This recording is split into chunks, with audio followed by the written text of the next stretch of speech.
Shalom, Beth Ariel et les amis de Beth Ariel qui nous écoutent sur YouTube et sur Facebook. Ce matin, nous sommes encore là pour élever le nom du Seigneur et découvrir de plus en plus à son sujet. Alors, on a vu comment Jésus a été transfiguré sur la montagne la semaine dernière. Donc, on va continuer à partir de là. On a vu que son visage était comme le soleil et que ses vêtements sont devenus blancs tellement qu'aucun foulon sur la terre peut rendre aussi blanc. On a vu un côté de sa gloire et toutes ces choses ont été faites devant qui? Devant des êtres humains. Parce que Dieu aime les êtres humains, il les a créés dans le but que par la foi, ceux qui vont accepter son offre de salut soient avec lui pour l'éternité. Donc pour Dieu, les êtres humains sont très importants, comme on l'a vu ce matin dans la paracha aussi. Donc, il y a plusieurs religions qui disent, ben nous aussi, vous savez, ce qui différencie beaucoup la Bible d'autres religions, c'est les prophéties. La plupart des religions ont des prophéties, mais c'est souvent des choses en général très vagues. Et je suis d'accord qu'ils ont beaucoup de bons dans chaque religion. Mais quelque chose qui est bien différent avec la Bible, c'est justement la proéminence, l'importance dans la Bible des prophéties. Certaines religions ont des genres de prophéties pas très clairs des fois, comme Nostradamus, c'est loin d'être toujours clair, c'est vraiment des approximatifs, mais on voit dans la Bible des choses précises, très précises. Par exemple, beaucoup de prophéties sont concernant la première venue du Messie. Par exemple, on nous dit l'endroit où il va naître, le moment où il va naître. On nous parle de ses ancêtres et même de la façon qu'il va souffrir, qu'il va mourir, être enterré et ressuscité. Tout cela est contenu dans les Écritures et est écrit bien avant que les événements arrivent. Et c'est une partie des prophéties messianiques qui parlent de la première venue de Jésus. Et aujourd'hui, on va voir dans la deuxième partie du livre, et c'est ma prière que nous allons vraiment être bénis par ces histoires, ces récits. Mais avant d'aller dans la parole, rappelez-vous que depuis le début de l'année, on entend parler, pas juste depuis le début de l'année, mais depuis longtemps, mais spécifiquement dernièrement, on entend parler des guerres et des désastres naturels, comme ce grand tremblement de terre qu'il y a eu la semaine dernière. Et pendant que ces choses se passent, on voit que c'est comme un casse-tête, que les morceaux s'ajoutent un après les autres. Dans notre étude de l'Apocalypse, on avait vu que, spécialement dans l'Apocalypse chapitre 17, que les religions du monde vont s'unir.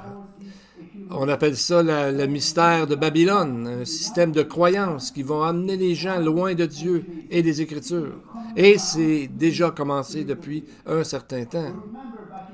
Il y a un moment, vraiment, maintenant, ça s'en va vers l'écuménisme, où est-ce que tous les religions veulent s'unir, le christianisme, l'islam et le judaïsme, pour avoir un point commun entre les trois religions. Bon, je viens d'avoir des écouteurs, merci.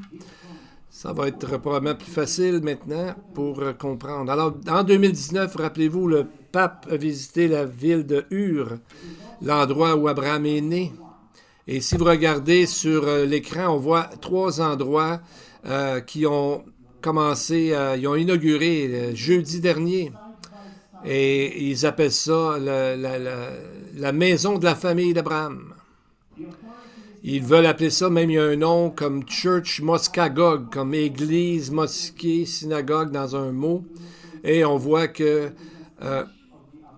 ils veulent faire que chaque religion qui vient d'Abraham, monothéiste, qu'on a nommé l'islam, le judaïsme et le christianisme, alors on voit que c'est ce qu'ils veulent faire. C'est un autre élément d'une longue chaîne d'événements qui amène justement à Mystère Babylone, comme l'Apocalypse l'appelle, qui va essayer de former une religion mondiale unique et qui vont adorer Dieu d'une différente façon.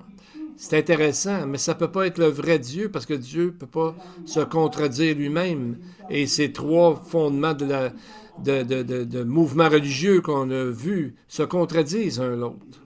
Il y a seulement un seul Dieu qui déclare à travers les Écritures qu'il est le créateur de toute la terre et tout l'univers. Donc, la Bible est exclusive, tout comme la vérité est exclusive. Donc, on voit aussi que ça a un rapport avec ceux qui veulent construire présentement le troisième temple. Vous rappelez-vous de cette image, justement, qu'on voit à la gauche, vous avez le mont du temple, ou la mosquée ici à gauche, et à droite, l'endroit où les rabbins ont dit que probablement c'est là que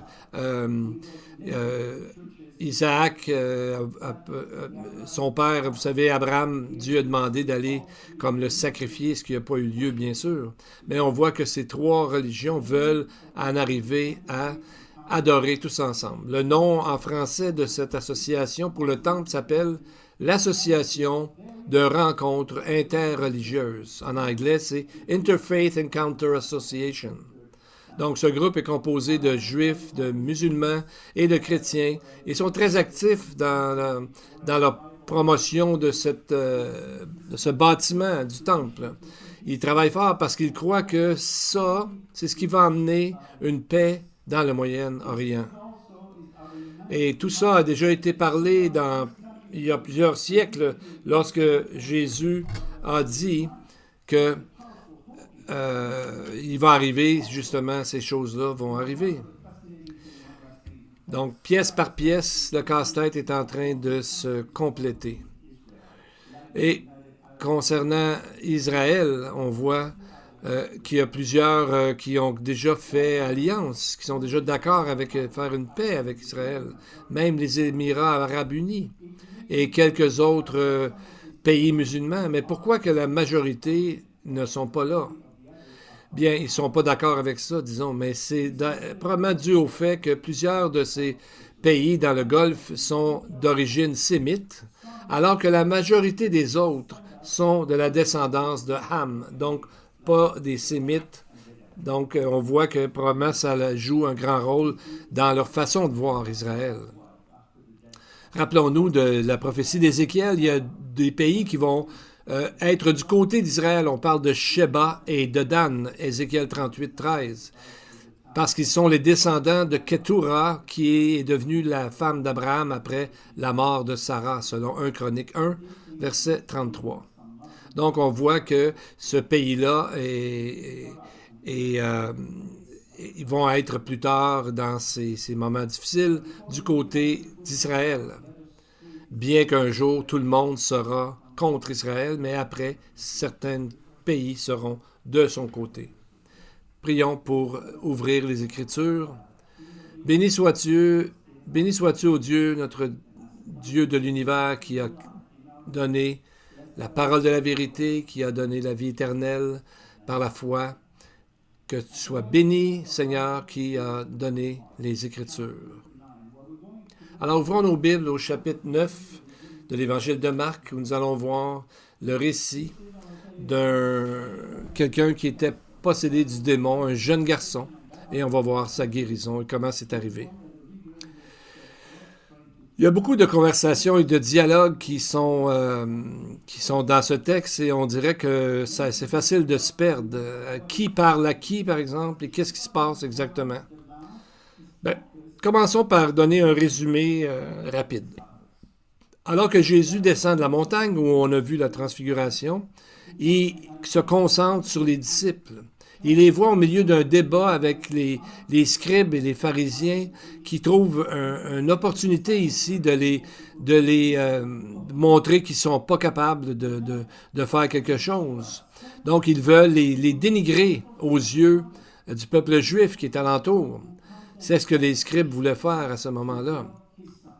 Donc, on voit ensuite, les versets 17 et 18, un père qui est là avec son fils qui est possédé du démon, qui supplie Jésus de sauver son fils, de le délivrer.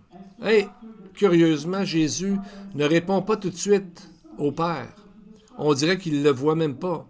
Ça nous rappelle l'histoire avec vous savez, la syro-phénicienne qui a dit, les petits chiens, ils mangent les miettes. Au début, Jésus a fait ressortir sa foi et c'est à ce moment-là qu'il a donné ce qu'elle voulait. Donc, on voit ici, puis même Jésus a dit qu'elle avait eu une grande foi. Et là, on voit ici qu'au lieu de parler au Père, Jésus parle aux scribes, avec un sévère avertissement au verset 19. Donc, on voit que tous ces gens-là, les scribes, les disciples et Jésus lui-même, c'est comme s'ils ne voyaient pas le Père. Mais il y a une stratégie ici derrière ça. Au verset 20, on voit qu'il s'est écrit « On le lui amena ». Et le garçon arrive, et quand le démon voit Jésus, là, ça devient pire, comme souvent arrive. Il tombe dans une convulsion très sévère. Donc on voit que même à ce moment-là, Jésus ne le guérit pas tout de suite, comme il a déjà fait à distance, il est capable de le guérir d'un seul coup. Mais à la place, il demande au Père, combien y a-t-il de temps que cela lui arrive? Mais pourquoi Jésus il pose une question au lieu de le guérir directement? Il aurait pu le faire. Il sait comment faire. Il est omniscient. Et encore plus, dans le texte, il y a une couple d'endroits que c'est comme... Il y a un endroit que c'est comme un blank. C'est comme vide. Il manque quelque chose, on dirait. Alors, je vais lire les premiers versets, 14 à 16. On va essayer de trouver qu'est-ce qui manque dans le texte. Plus que je le lisais, plus que je me disais, il faut que je le relise. Plus que je le relise, pourquoi? Pour essayer de trouver c'est quoi le contexte, c'est quoi qui se passe exactement. On va essayer de trouver qu'est-ce qui manque dans le texte. Qu'est-ce qu'il faut se poser comme question. Verset 14.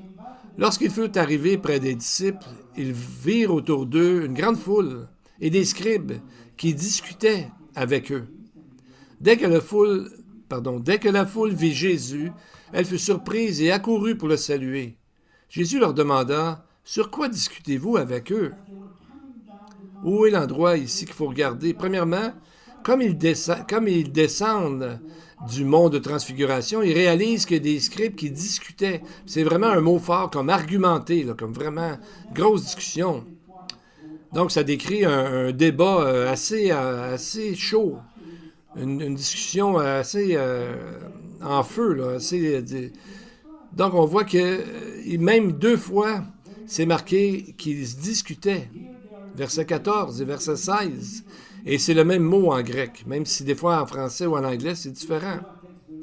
Donc on voit on va voir dans le reste de l'histoire que le Père, il avait de la foi en lui. Donc c'est des nouveaux croyants, dont aussi les disciples. Et Jésus prend ça très au sérieux quand on joue avec la foi d'un nouveau croyant. Mais Jésus a dit, Matthieu 18, 6, « Si quelqu'un scandalise un de ces petits-enfants qui croient en moi, il vaudrait mieux pour lui qu'on suspende à son cou une meule de moulin et qu'on le jette au fond de la mer. » Tout un avertissement très sévère contre ceux qui essaient d'amener les gens loin de Dieu.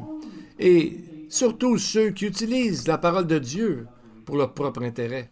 On va en parler plus tard de ça. Mais ça peut expliquer pourquoi Jésus se concentre là et seulement là sur le débat au début de l'histoire. Verset 15. Pourquoi est-ce que la foule était étonnée, super étonnée, on pourrait dire, selon le mot grec, en verset 15? Mais Jésus venait de descendre de la montagne. Pourquoi il était tout à coup tellement étonné comme ça? Il n'a pas rien fait encore. On voit le mot « étonné » 11 fois dans l'Évangile de Marc, de 4 mots grecs différents. Et celui qu'on voit ici décrit le plus grand étonnement qui peut arriver. On voit que ils sont vraiment désorientés par rapport à ce qui arrive. C'est ce qu'un lexique de la langue nous dit par rapport à ce mot grec. Ça montre quelque chose, qu'ils sont alarmés, ils ont une réaction de peur. Et exactement comme quand Jésus a dit dans le jardin de Gethsémani qu'il était dans des émotions très fortes. Marc 14, verset 33. Ça décrit aussi la confusion des femmes quand ils ont vu Jésus ressusciter. Pas Jésus ressusciter, ils ont vu la tombe vide. C'est le genre de mot, c'était tellement étonné. En plus, on voit que c'est immédiatement que c'est arrivé. Aussitôt que le verset commence, ça nous dit qu'immédiatement, on voit que le texte nous dit qu'il était surpris, saisi d'étonnement, c'est comme s'il avait peur. On se demande pourquoi. Premièrement, on voit que c'était le 6e jour. comme quand Moïse est allé sur le mont Sinaï. Et rappelez-vous ce qui arrivait à Moïse quand il était sur la montagne avec Dieu? Quelque chose de très particulier.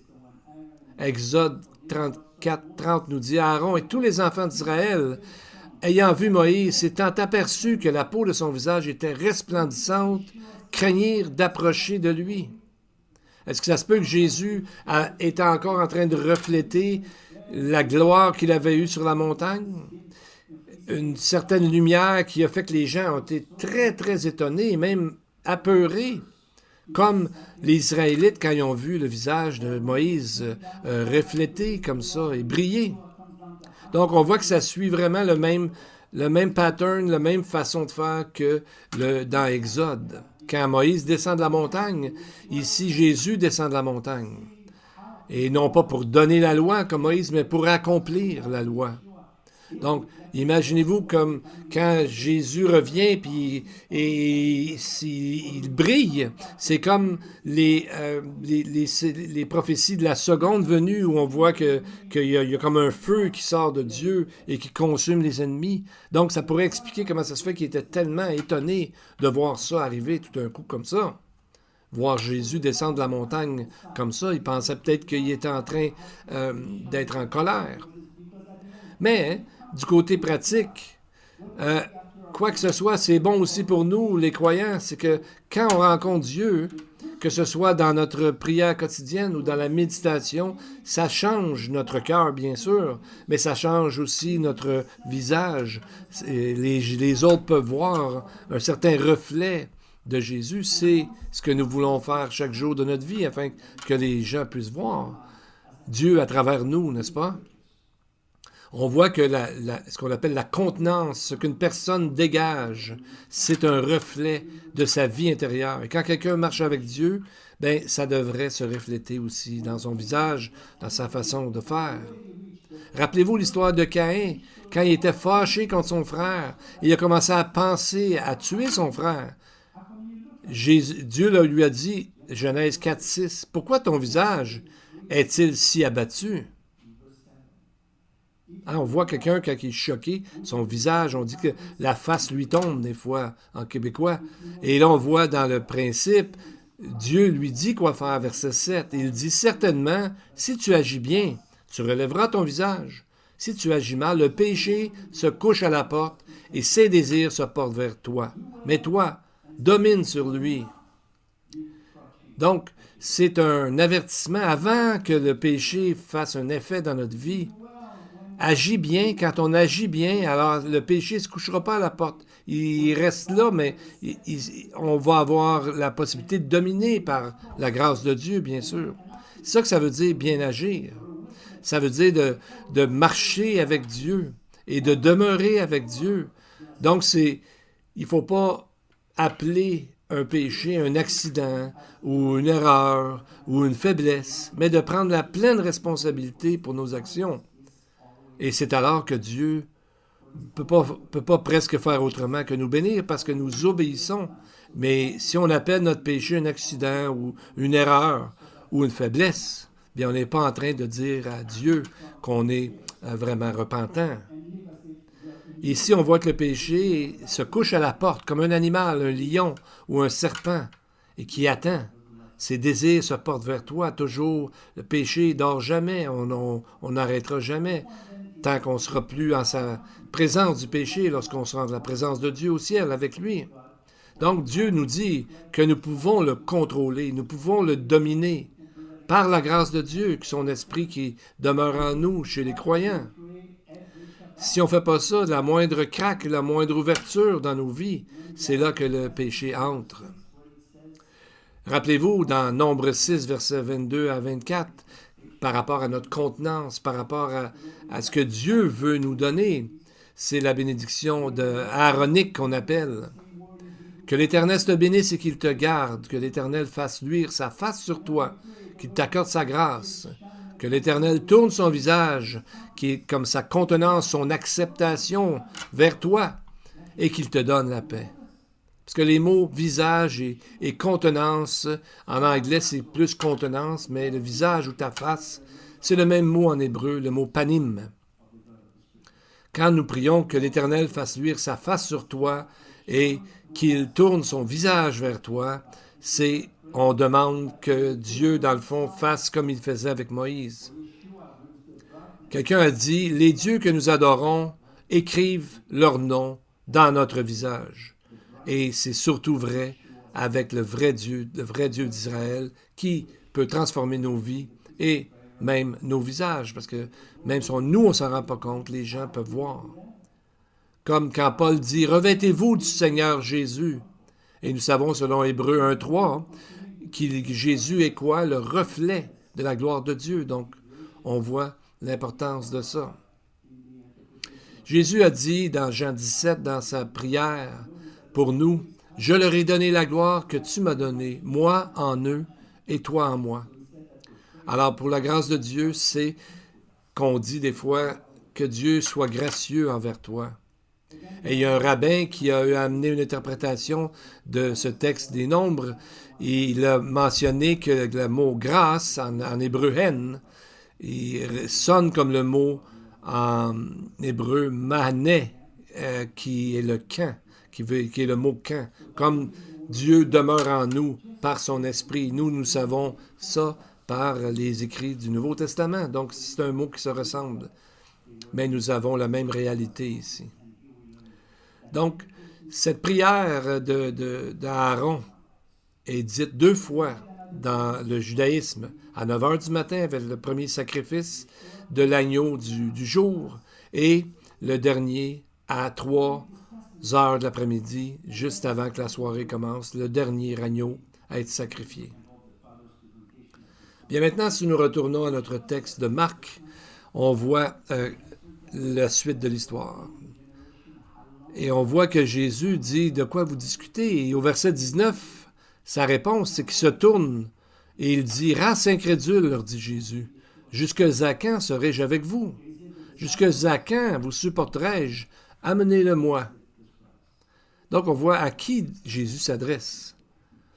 Ça ne le dit pas vraiment dans le texte. Soit c'est les disciples, la foule ou les scribes. Mais quand on regarde dans le contexte, on peut voir que sûrement il parle aux scribes. Comment on peut savoir ça? Bien, si on regarde le mot génération, avec ça, on peut vraiment dire avec certitude que ça identifie ceux à qui il s'adresse. On voit dans, par exemple, le verset 12, chapitre 8, Jésus parle d'une génération qui demande un signe, mais qui ne sont jamais contents, en parlant des scribes et des certains pharisiens. Et il dit un peu plus loin, verset 38, qu'ils sont une génération adultère et perverse.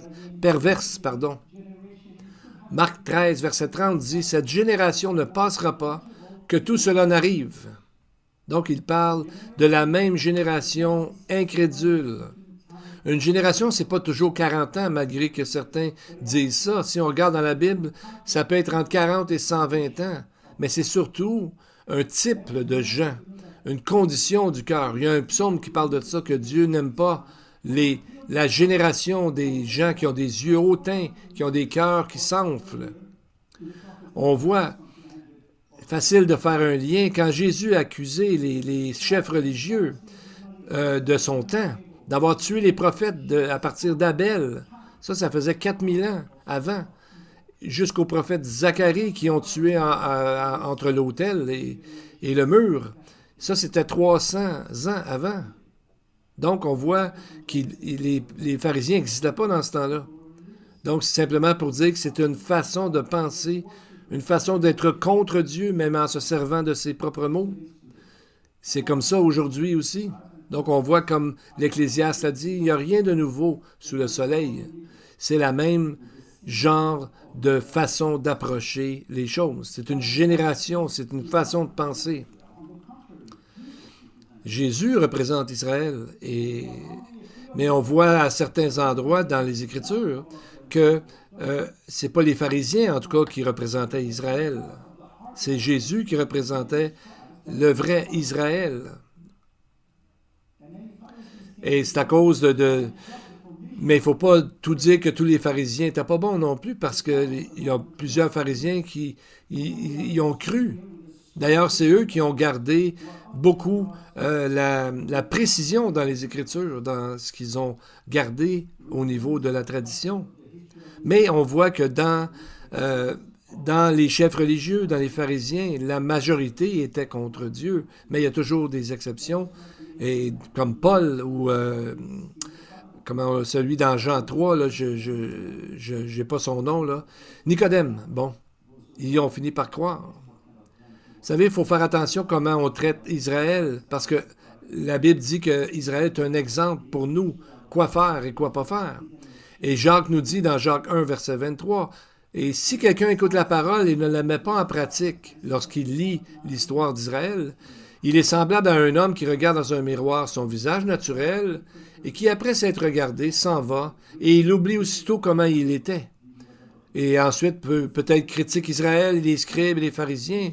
Quant à la fin, on peut être exactement comme eux dans certains moments de notre vie. Donc, il faut faire attention. Comment on se regarde dans le miroir et ne pas s'oublier. Le miroir, la parole de Dieu, nous montre tel que nous sommes. Marc 19, il dit « Jusqu'à quand serai-je avec vous? » C'était curieux un peu de la façon qu'il dit ça, mais on voit que c'est en préparation d'un grand miracle qu'il va faire bientôt. Un miracle messianique, quelque chose qu'ils n'ont jamais vu avant. Et on va voir aussi dans cette histoire un père qui souffre, un père qui a mal. Au-delà des arguments et du débat, il y a une histoire très touchante d'un père qui souffre. Donc, il dit, à la fin du verset 22, « Viens à notre secours, aie compassion de nous. » Donc, il dit « nous », il parle de son fils et de lui-même. Donc, on voit que le père ici, il souffre parce qu'on voit que le démon souvent l'a jeté dans le feu et dans l'eau pour faire périr le fils, verset 22 nous dit. Donc, on voit que probablement le père était toujours en train d'aider son fils à sortir des problèmes. Peut-être qu'il l'a sorti du feu et il a souffert avec lui dans l'eau, etc. Est-ce que ça vous fait penser à quelque chose? Ça fait penser à Dieu avec son fils. On va en reparler un peu plus loin. On voit dans le texte qu'il était le fils possédé d'un esprit muet et quelque chose de sévère qui le rendait muet. Alors la personne ne pouvait pas parler ni même exprimer sa souffrance et non plus prier Dieu dans haute voix. Le texte dit « En quelques lieux qui le saisissent, le démon le jette par terre. L'enfant écume, grince des dents, devient tout raide. L'esprit le jette dans le feu et dans l'eau pour le faire périr. » Et on voit dans l'évangile de Luc où il nous dit que le père dit que c'est « Peux-tu regarder mon fils, car c'est mon fils unique. » Et le mot grec, c'est « monogenes ». Donc, un seul, ensemble, un seul fils qu'il avait. Donc, ça commence à nous faire penser une histoire familière, non? Parce que dans les Écritures, le Fils de Dieu est Israël, dans certains écrits des prophètes et ailleurs. Mais aussi, c'est le Messie. Les deux sont appelés le Fils de Dieu. Mais Israël lui-même, représenté ici par les disciples et les gens alentours, ne pouvait pas guérir ce jeune homme. Mais Jésus, lui, l'a fait, parce que Dieu est toujours avec lui pendant qu'il est sur la terre. Et maintenant, Jésus est assis à la droite de Dieu, parce que Jésus est Dieu. Et après, ça nous fait penser des passages par exemple, livre des Proverbes, verset 4 du chapitre 30.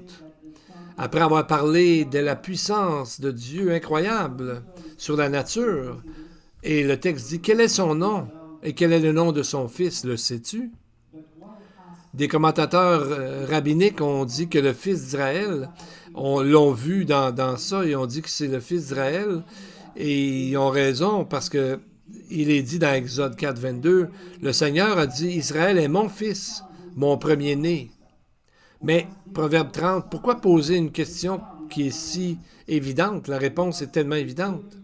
C'est comme s'il demandait à Israël quel est son propre nom.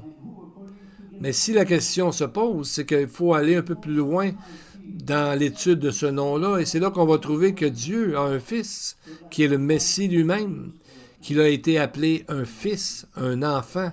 Dans Ésaïe 9,6, il dit qu'il est le El Gibor, le Dieu puissant, et en même temps le Père éternel. Voyez-vous, il parle d'un fils ici, dans le texte. Et dans Galates, on voit chapitre 4, il nous dit « Lorsque les temps ont été accomplis, Dieu a envoyé son Fils, né d'une femme, né sous la loi, afin qu'il rachetât ceux qui étaient sous la loi, afin que nous recevions l'adoption. » Donc on voit ici que c'est comme l'image du Fils de Dieu qui descend du ciel et qui lui-même est un Fils et qui comprend le Père qui souffre par rapport à son Fils, comme lui plus tard souffrira. Et son Père en souffrira aussi parce que les deux sont un. On voit ici, dans notre texte, le Fils de Dieu qui, lui, est là pour aider le Fils de Dieu qui est Israël, pour l'amener au salut, pour lui offrir la vie éternelle à travers lui-même, son propre sacrifice. Et on voit dans Ésaïe 63, verset 9, un beau texte qui nous dit que Dieu souffre avec eux dans toute leur souffrance. Et c'est dans cette souffrance que le Fils était justement celui qu'on voit dans notre texte. Et seulement un miracle messianique pouvait délivrer cet enfant. Seulement Dieu pouvait faire ça. Aucun homme ne pouvait le faire. On voit que ici, Jésus avait donné avant pouvoir aux disciples sur les démons. Mais pourquoi ici, ils n'ont pas pu le faire? Et c'est pour ça qu'ils ont demandé à Jésus, pourquoi n'avons-nous pu chasser ce démon? En parlant au démon du verset 28. Jésus leur a répondu, cette espèce-là ne peut sortir que par la prière. Verset 29. Cette espèce-là, cette sorte-là, mais quelle sorte est-ce? Donc lui-même l'identifie. Verset 25. C'est un esprit muet et sourd.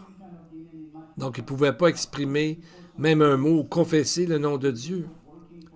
Comment savons-nous que c'est un miracle messianique? Bien de deux sources. Premièrement, la Bible.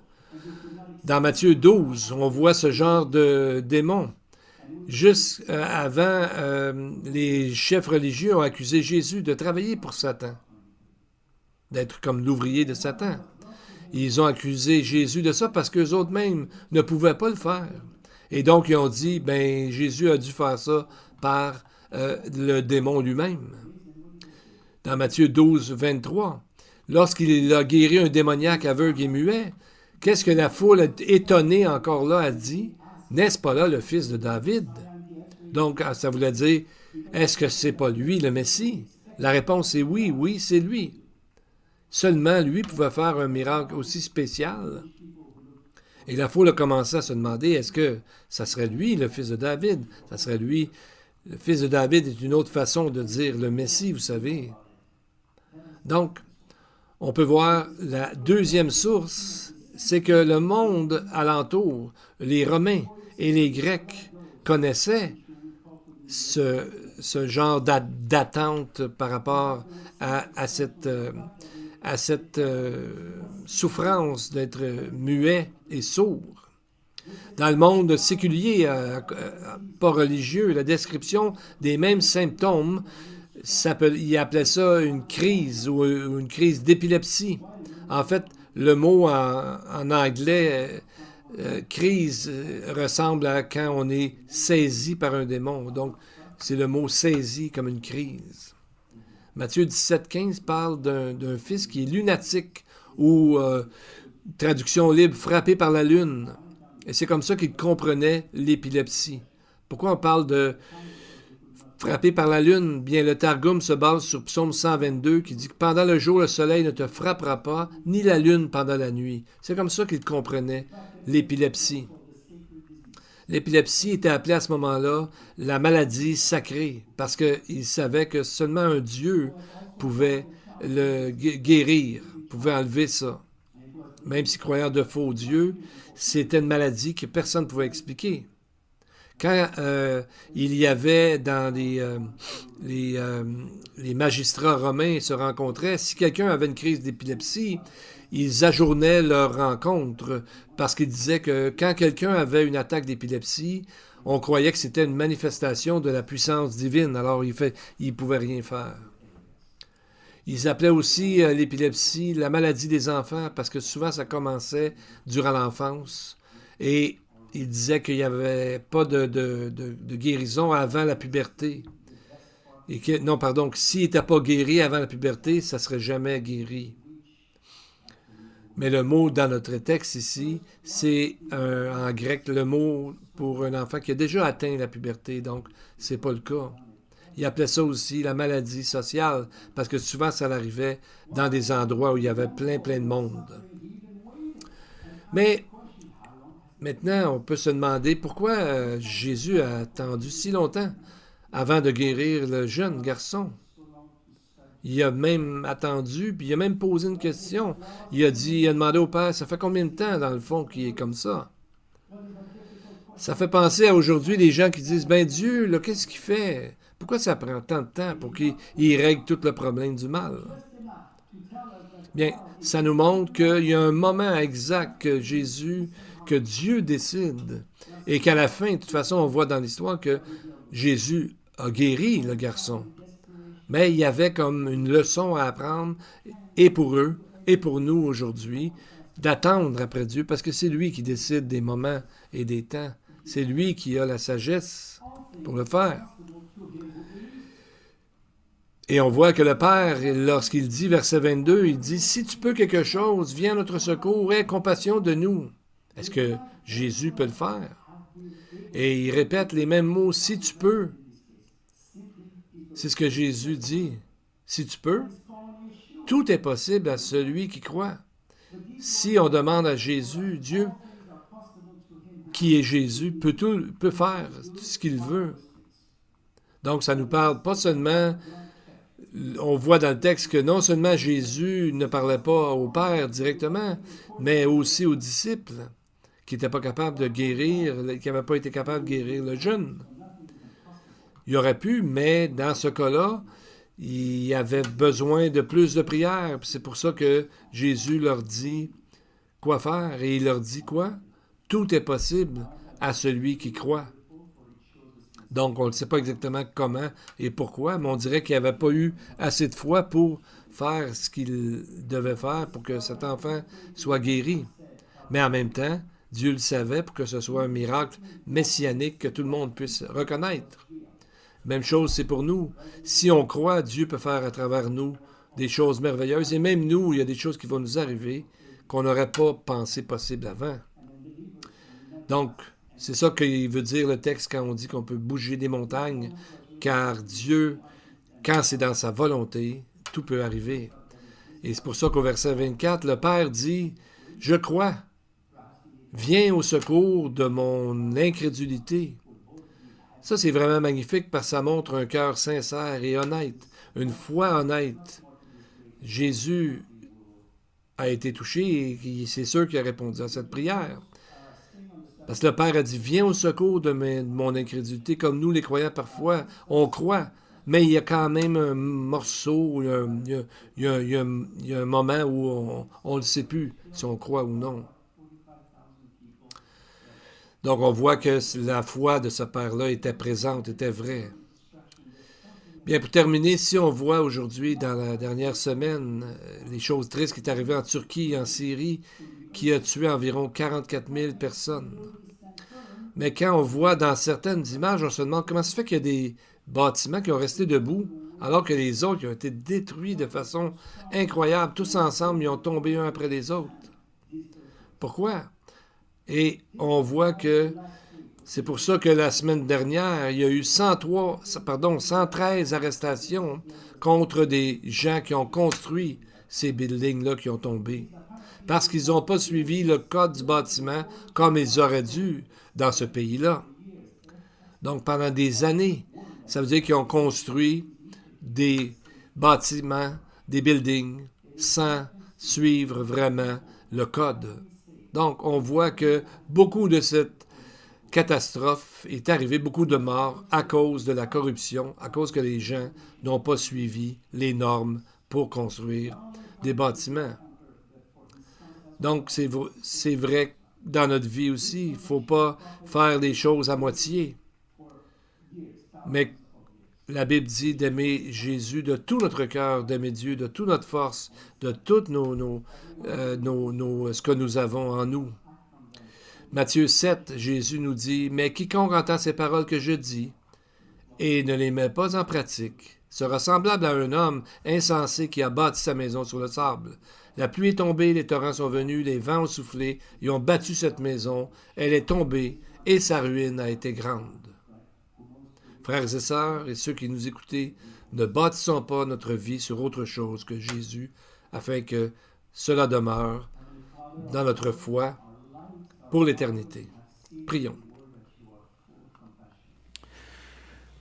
Heavenly Father, our Lord, our light, our Father, we have seen through your word that you are full of compassion. Grant that our hearts might understand, know, hear, learn, teach and serve, and do fulfill in love all the teachings that we have acquired even today from your word. Open our eyes with your love, bind our hearts to your commandments, to your words, and bring together our hearts in love and in awe of your name, so that we may run to you in amazement. And all this we pray in the name of Yeshua Mashiach. Amen and amen.